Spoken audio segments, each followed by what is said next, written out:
नमस्कार, मैं डॉक्टर श्रद्धा वशिष्ठ आपका हमारे YouTube चैनल सबकी शिक्षा में बेहद स्वागत करती हूँ। आज हम आपको संपूर्ण जानकारी देने जा रहे हैं नवोदय विद्यालय के बारे में। जी हाँ, नवोदय विद्यालय होते क्या हैं, नवोदय विद्यालय में कौन कौन से बच्चे पढ़ सकते हैं और अपने बच्चों को नवोदय विद्यालय में पढ़ने भेजने का फैसला सही है या नहीं। लेकिन उससे पहले हम आप सभी से अपील करना चाहेंगे कि हमारे हौसले को बढ़ाने के लिए हमारी इस वीडियो को लाइक ज़रूर करिएगा और हमारे YouTube चैनल सबकी शिक्षा को सब्सक्राइब ज़रूर करिएगा। और अब हम आपको बताते हैं नवोदय विद्यालय किन्हें कहते हैं। नवोदय विद्यालय एक प्रकार के सरकारी स्कूल हैं जो नवोदय विद्यालय समिति द्वारा चलाए जाते हैं। नवोदय विद्यालय समिति मिनिस्ट्री ऑफ HRD के तहत आती है और इसका चेयरपर्सन जो इसे हेड करता है वह HRD मिनिस्टर होता है। नवोदय विद्यालय को एजुकेशनल स्कूल होते हैं, यानी कि यहाँ पर लड़के और लड़कियाँ एक साथ पढ़ते हैं। लड़के और लड़कियों दोनों को पढ़ने के समान अवसर दिए जाते हैं। यह CBSE यानी कि central board of secondary education द्वारा एफिलिएटेड होते हैं। यहाँ पर छठी कक्षा से 12वीं कक्षा तक के बच्चे पढ़ सकते हैं। छठी, 7वीं, 8वीं, 9वीं, 10वीं, 11वीं और 12वीं कक्षा के बच्चे नवोदय विद्यालय में पढ़ सकते हैं। इन 7 साल की पढ़ाई कंप्लीटली फ्री ऑफ कॉस्ट होती है, बिल्कुल मुफ्त प्रदान की जाती है। साथ ही ये स्कूल रेजिडेंशियल स्कूल भी होते हैं, मतलब कि यहाँ बच्चे रहते भी हैं और पढ़ाई भी करते हैं। उनके रहने का और उनके पढ़ने का सरकार कोई भी पैसा माता पिता से नहीं लेती। इसीलिए यहाँ पर बच्चों को पढ़ाना बहुत ही अच्छा रहता है उन माता पिता के लिए जो ज़्यादातर ग्रामीण परिवेश से होते हैं। अब बात की जाए कि कितने नवोदय विद्यालय हमारे देश में हैं, तो तकरीबन 600 नवोदय विद्यालय हमारे पूरे भारतवर्ष में हैं और 8 रीजनल ऑफिस भी हैं।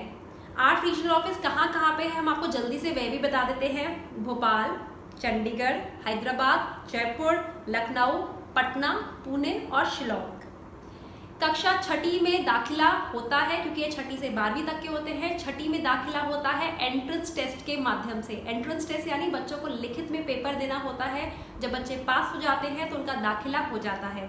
इसके अलावा 9वीं कक्षा में भी दाखिला की प्रक्रिया है और 11वीं कक्षा में भी बच्चों को दाखिला दिया जाता है, छठी, 9वीं और 11वीं कक्षा में।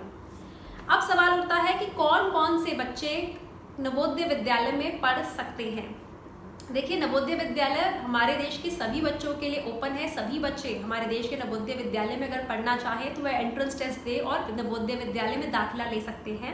लेकिन यहाँ पे क्योंकि नवोदय विद्यालय का मुख्य उद्देश्य पूरे देश के बच्चों को आगे लेकर जाना है और गुणवत्तापूर्ण शिक्षा सभी तक पहुँचाना है, इसीलिए यहाँ पर ग्रामीण परिवेश के बच्चों को प्राथमिकता दी जाती है। 75% उन बच्चों को दाखिला दिया जाता है जो ग्रामीण परिवेश से हैं, जो ग्रामीण क्षेत्रों के बच्चे हैं, और 25% उन बच्चों को दाखिला दिया जाता है जो शहरी परिवेश के हैं। और अगर हम थोड़ा सा और आगे बात करें तो 33% सीट्स लड़कियों के लिए आरक्षित होती है। लिंग अनुपात थोड़ा असमान ना हो, इस लिंग अनुपात को समान करने के लिए 33% सीट्स कम से कम लड़कियों को दी जाती है, उनके लिए आरक्षित होती है। और सभी वर्ग के बच्चों को बढ़ावा दिया जाए, इसीलिए 3% सीट्स उन बच्चों के लिए भी आरक्षित की जाती है जो विकलांग होते हैं या फिर किसी शारीरिक परेशानी से ग्रसित होते हैं। अब हम आपको यह भी बताना चाहेंगे कि यहाँ पर शेड्यूल कास्ट और शेड्यूल ट्राइब, जिसे हम कहते हैं अनुसूचित जाति और अनुसूचित जनजाति, के लिए भी आरक्षण होता है, के लिए भी रिजर्वेशन होता है।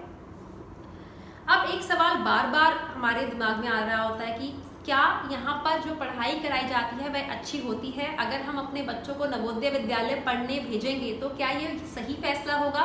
जी हाँ, यह सही फैसला होगा, क्योंकि हमारे देश में जितने नवोदय विद्यालय हैं उसमें आधों से भी ज़्यादा नवोदय विद्यालयों में स्मार्ट क्लासेस के द्वारा पढ़ाया जाता है। जी हाँ, स्मार्ट क्लासेस का प्रयोग किया जाता है बच्चों को पढ़ाने के लिए। आधे से ज़्यादा नवोदय विद्यालय में इंटरनेट का प्रयोग किया जाता है, लैपटॉप, कंप्यूटर का प्रयोग किया जाता है बच्चों को पढ़ाने के लिए। सारे मॉडर्न तरीकों का, सारे नए तरीकों का प्रयोग किया जाता है ताकि बच्चों को जब पढ़ाया जाए वो बहुत अच्छा पढ़ाया जाए, बच्चों को जल्दी समझ आए और वो आधुनिक जो तरीके हैं पढ़ाने के, उनके हिसाब से वह पढ़ सके। अगर हम यहाँ के नतीजों की बात करें तो यहाँ के जो बोर्ड के नतीजे हैं वो बहुत अच्छे आते हैं। वे प्राइवेट स्कूलों के बोर्ड के नतीजों से भी ज़्यादातर बेहतर ही होते हैं। 10वीं के रिजल्ट, 12वीं का रिजल्ट यहाँ बहुत बढ़िया होता है। और जो टीचर्स होते हैं वे बच्चों के साथ सारा दिन रहते हैं, ताकि बच्चों को एक परिवार वाली फीलिंग आए। उन्हें ये ना लगे कि वो परिवार से दूर है, बल्कि उन्हें ऐसा लगे कि वो एक परिवार से थोड़ा सा दूर है लेकिन एक दूसरे परिवार के साथ है। इसीलिए टीचर्स बच्चों के साथ रहते हैं। बच्चों के हॉस्टल होते हैं, लड़कों के हॉस्टल अलग होते हैं, लड़कियों के हॉस्टल अलग होते हैं। लड़कों के हॉस्टल में मेल टीचर्स होते हैं, पुरुष टीचर होते हैं, और लड़कियों के हॉस्टल में महिलाएं टीचर होती हैं। यहाँ पर बच्चों को पढ़ाना कम्प्लीटली सेफ है। सुरक्षा के अगर नज़र से देखा जाए तो यहाँ पर बच्चों को आप आराम से भेज सकते हैं।